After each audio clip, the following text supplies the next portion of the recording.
Next, we turn our attention to a law that reflects not just the rigid social order of 18th century France, but also its obsession with morality, the legal regulation of women's clothing. Yes, you heard that right. In a time when fashion was a reflection of status, identity, and gender, the government felt the need to step in and dictate what women could, and more importantly, could not wear. While it may seem odd to us today, in an era when the latest Parisian styles were practically a matter of national pride, the law's purpose was to maintain social order and prevent moral decay. Let's delve into how something as seemingly trivial as a dress could land a woman in trouble. To begin, you need to understand the cultural context. Fashion in France during the 18th century was more than just clothing. It was a performance. For the aristocracy, garments were a mark of distinction, a symbol of one's place in society. The extravagant dresses, towering hairstyles, and elaborate accessories weren't just for show. They were statements of power, wealth, and social standing. For women, the act of dressing up became an essential part of their identity. But when fashion started to change in the late 1700s, particularly among the bourgeoisie and emerging middle class, the government decided to step in. Historians still debate whether the legal regulation of women's attire was a genuine attempt to curb moral behavior or simply a way for the state to maintain control over the population's appearance. Some argue that these laws were designed to stop women from dressing too provocatively, while others suggest that they were a response to the growing influence of the feminist movement and its calls for women's rights.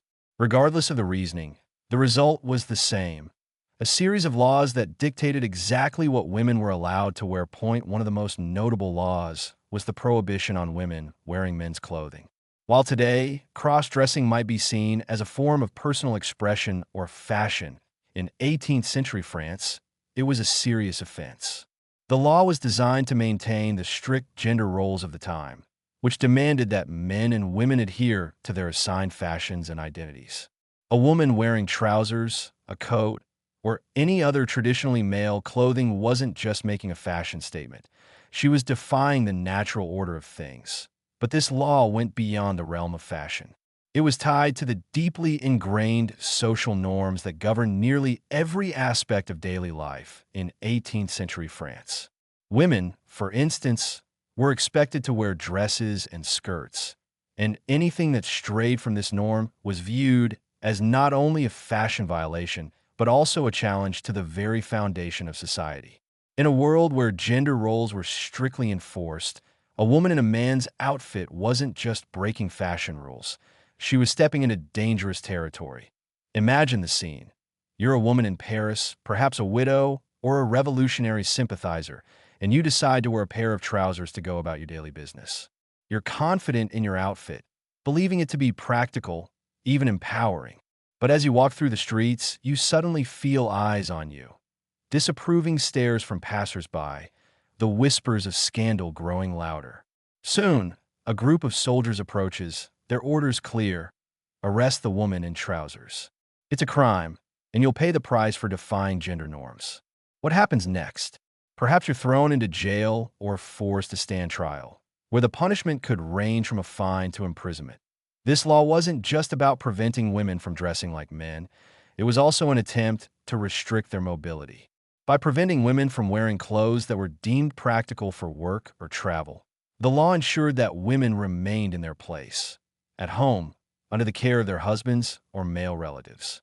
It was another way the state controlled women's independence and kept them confined to a domestic sphere. But for some women, the law wasn't enough to keep them from pushing boundaries. In fact, there are stories of rebellious women who flouted these regulations and wore men's clothing in defiance of the law.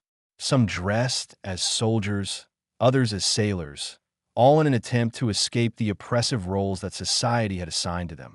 One notable example is the story of Unwind, a notorious pirate who disguised herself as a man to live the life of freedom she desired. Though Bonnie's story is often romanticized today, in her time, it was a criminal act that could result in serious punishment.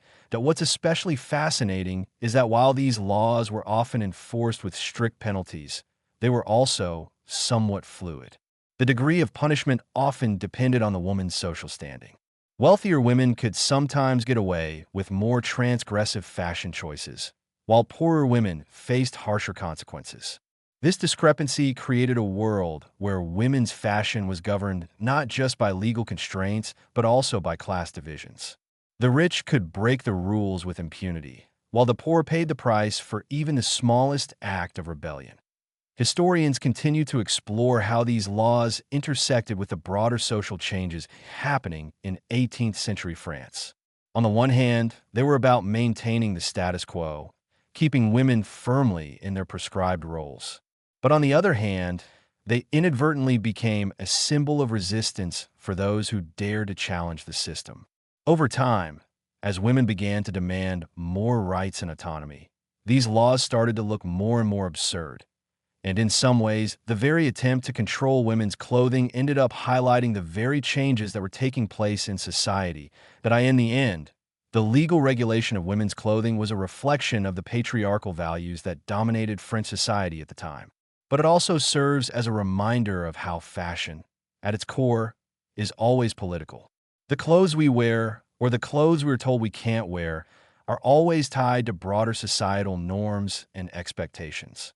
In the case of 18th century France, those norms were rigid, oppressive, and carefully policed. But like all systems of control, they were ultimately unsustainable. Women would soon begin to challenge these laws in even more daring ways, setting the stage for the changes that would come with the revolution.